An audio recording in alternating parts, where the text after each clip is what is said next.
Anyway, we're going to discuss all the latest stuff coming up this past week. I think the main thing I want to talk about right away is Syria and about what's going on. A lot of heated stuff happened the past couple days over there. And I don't know, we'll get Nano Doolin in on this too. You know, I guess the big thing with Syria is they're saying that the second round of the Geneva II talks pretty much fell through today. There could be a third round, but it doesn't look too promising right now. And Britain came out and laid everything on the shoulders of Assad for these talks falling through, and so did France. And what's funny is the Syrian government hasn't come out and they laid the fault on the opposition, kind of. I can see both sides of this story now, man. You've got Assad fighting for his livelihood in Syria, his family's name, since they've controlled that country for 40 years. And then you got the West that did send in all these terrorists over there. Not all of them, but, the Free Syrian Army at least. And then that led to the other groups that are over there now. So whether these talks go on or not is irrelevant, because the agenda is to take Assad out of power. And Russia has a lot of business in this, but I don't think, and I'm starting to see it a lot more. I've seen a lot today of bigger people that know more stuff than me, saying that Assad's not going to risk World War III. He'll step aside if cruise missiles start falling. They're saying that a couple cruise missiles on some of Assad's main fighters will be enough right there to get Assad out of power, that it won't have to go into an all-out type of war. And that basically, Iran will back away once they see cruise missiles fall, because they don't want to risk World War III right now, especially with this nuclear deal going on. So I don't know. What do you think about that, Nano Drew?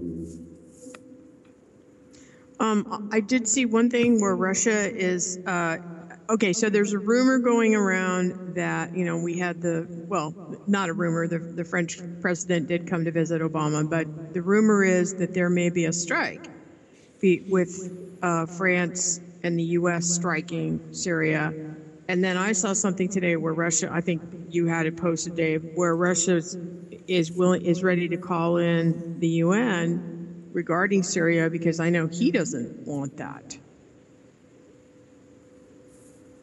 Yeah, well, so Doolin, what are your thoughts on this?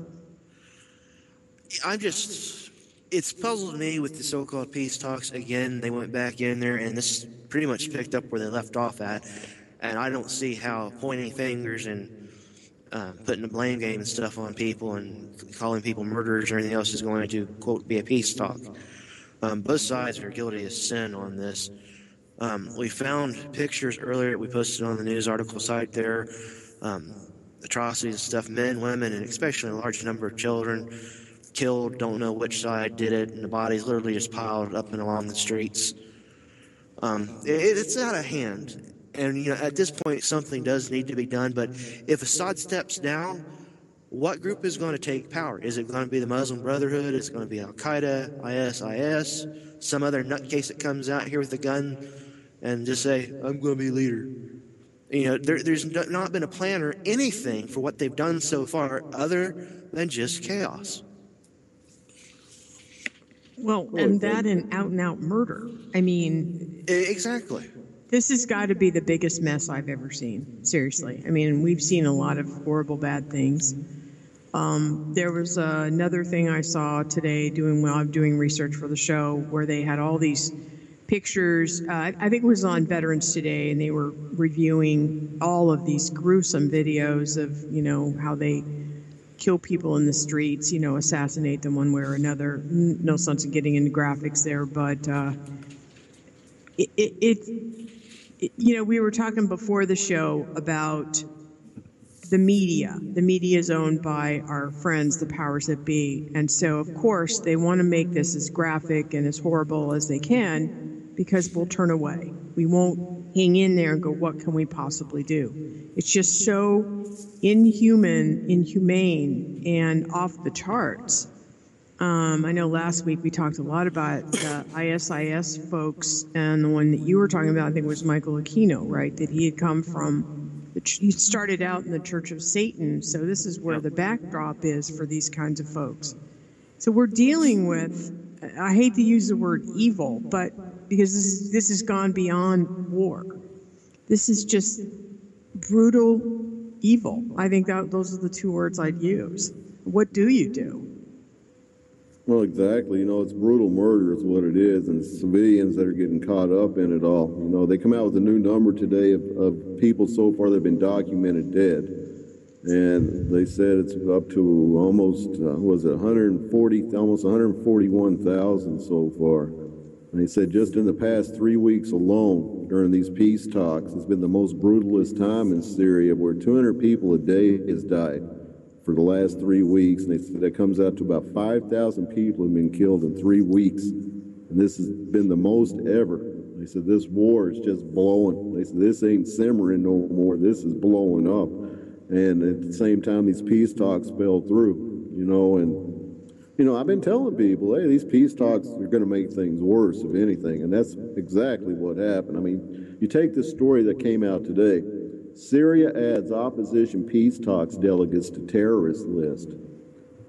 It says Syria has added opposition delegates at peace talks in Geneva to a terrorist list and seized their assets, including the house of one of them. It says the opposition delegation only learned of the decision when a copy of the Justice Ministry decision was leaked this week to the opposition website that they have there. It's called allforsyria.com. It says the memorandum issued by the Justice Ministry said the assets have been frozen under a 2012 anti-terrorism law. So Syria comes out and says, well, we added these people before these peace talks started and before we knew they were going to be part of this delegation. So the opposition's like, okay, that's cool. Won't you take us off of it now since we're trying to talk with you? And they won't do it. Instead, they're detaining more of these opposition members that are attached to these peace talks. And, you know, and that's not right either. And it's like I've been saying, there's Fox no good News players said, in this right girl, now. None whatsoever. 17, Every day that it goes along, accused the of opposition killing gets dirtier and the 16-year-old sod gets classmate dirtier. was And smiling and I know he's laughing fighting during attack, terrorism in his country. That's a reports given. say. But there's been some Blamed. tactics taken by him, too, that are just as bad as what the opposition's been doing. Like these two big camps set up, 12,000 people have been tortured and starved to death. You know, even if these were bad guys they were detaining, you don't have the right to starve and torture people, just like the rebels don't. Kim So I can see Jong-un both expresses sides of willingness this, to and this is what maintain makes close it so relations dangerous. with Beijing. All I know is it's going to have to Report, stop, and it's not going to link. stop peacefully. You know, it's really, truly not. This is just getting worse and worse and worse. You know, how does this end? I mean, there is no answer to how this ends. All I know is it doesn't end well. Said, retweet at Well, Storm it's interesting Chaser you said two sides. I mean, Wow. it feels like there's Shenzhen more hash sides Hong than Kong that. this morning trees I know have been Assad is damaged or quote knocked unquote over fighting widely. for his position there. Typhoon Mangkhut But I do agree with you that there are no good sides, and that includes the USA. We have no business, from my perspective, we have no business being there.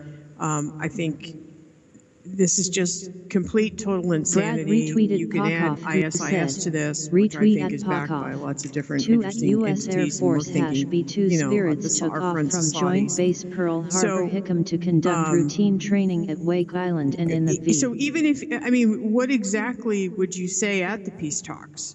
I mean, how do you, it's like you have Fox 5 News gangs said, that live on a Trump street, foes Claire and 2 or 3 of them John go to a Tester peace talk, but vulnerable then in you've got all pivotal these Senate other ones races. left, and they just New continue poll the carnage. shows. There's no way to bring peace.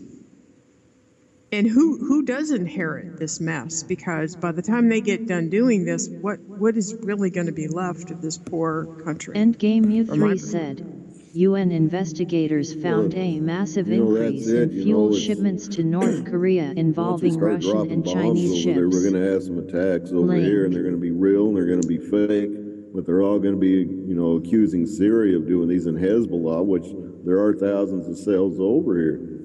You know, it's like I said, as long as I've been following this, 2 U.S. Air Force B-2 spirits took off from Joint Base Pearl Harbor Hickam, I've watched all the terrible videos out there.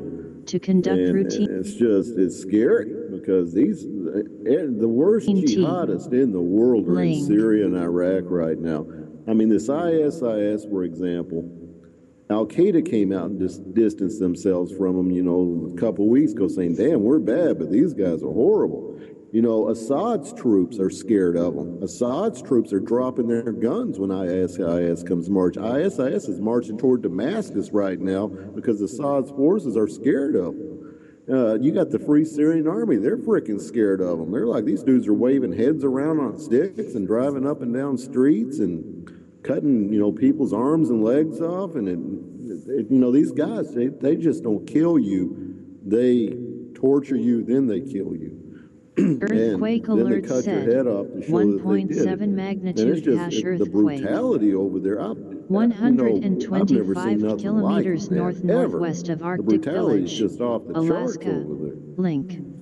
It's like we've gone back to the year 300 or 200 or Neanderthal, or you could imagine without any civilization. Endgame at all. U3 said, U.S. calls urgent UN Security really Council meeting on North Korea sanctions violations. Link. It is off the charts. I think that's well said. And I think Russia's very smart to call in the UN and try to put some kibosh on this. I don't see where France and the U.S. throwing in strikes is going to help. I don't get that that's going to fix things. And then you're right. Who do you replace Assad with? And are they going to be able to defend themselves from ISIS? Probably not. Well, it's going to be an interesting mess over here because everyone that we've mentioned who's going to do the strikes are the exact same governments that got this mess started in the first place. And we can't leave out good old Saudi Arabia. And on top of all the horror and stuff, the cannibalism and everything else going over there is just mind-boggling as well because it just redefines just how evil this entire situation is. You have Assad, who I really think this got forced into a situation here of him being a dictator and him being forced to fight on this after him and his family has been there for 30 years and in power, and now all this is going on. And you can't turn this over to one of these other groups because they're terrorist groups. All they're going to do is make it a terrorist state, and it will still be fighting and stuff, just like it is now with all these different groups turning their guns on one another because they want power. And on top of this, has anybody in this so-called UN and these peace talks and stuff actually gone to the Syrian people and asked them, what type of government do you want? And if they're going to do this, and if they go with a new moderate government that I think these people would probably actually want, and it would probably, like so many others, a parliamentary-style government, but it would be theirs. On top of that, who's going to help clean up this mess? There's going to be billions and billions of dollars pumped back into this country just to make it livable again. And that's not going back to having everybody up with power, running water, TV, radio, or anything else. This is just going to be trying to put pieces back together. And my question is, where does ISIS? Let's say for some miracle happens, we clean this up. The world cleans it up, whatever. What happens to the ISIS military army? They just peacefully go into the night? I think not. Where are they headed? No, if they don't get their way out of this, they're going to stay and fight. Al-Qaeda is going to stay and fight, and all these other ragtag groups are going to be in there pot-shotting one another. It's not going to end. At least with Assad here, before all this stuff got started with Saudi and Great Britain and France and good old Obama over here at the United States, at least there was some degree of order on it, and people weren't getting murdered left and right in the streets. It may have been repressive, but at least it was controlled. A little bit of discipline out there. They could have found a way of putting sanctions or going in there and just simply removing him in a decent and organized manner, giving him an option. And instead, they armed mercenary armies, they armed terrorist groups, and they sent them out there to do it. Empty and look houses. where we're at. Videos from Ghost Town Solar Observatory in New Mexico retweet U.S. News. Link. Like I said, those rumors about France and America, doing an imminent strike here. And I think after the Olympics, the SHTF is going to hit big time over there. I think that's all they're holding off for right now. They're using the Olympics as a build-up time to get stuff in place. And they just Turkey just sent more F-16s to their border today and more tanks. I think it's just using the Olympics as a quiet period and using these peace talks as another way to build up while all this stuff's going on. And it's like they say, pray for peace but prepare for war. There's no way to do both of them at the same time. And so, while they got the world looking at these peace talks, they're preparing for war. And like I said, Russia knows it, and it's up to Russia if they think that Assad's worth fighting for and risking World War III or not. I don't think so. I think Russia's too busy right now trying to get some stuff in order with itself. It's got Ukraine on fire right now. It's got Bosnia over there on fire right now. And I'm sure that was done purposely over there to keep Russia occupied. But then again, they do it. I don't know. It's scary to see where this is going. This is going to a point where people should be very, very concerned. Well, again, it would be nice to see the so-called peacekeepers and stuff actually turn to the Syrian people and give them a choice on what they want, since it is their lives being directly affected by this, and they're the ones that are going to have to stay there. But at the same time, also add Lebanon and Yemen and Turkey, because there's increasing violence going on there, right? Especially with Turkey.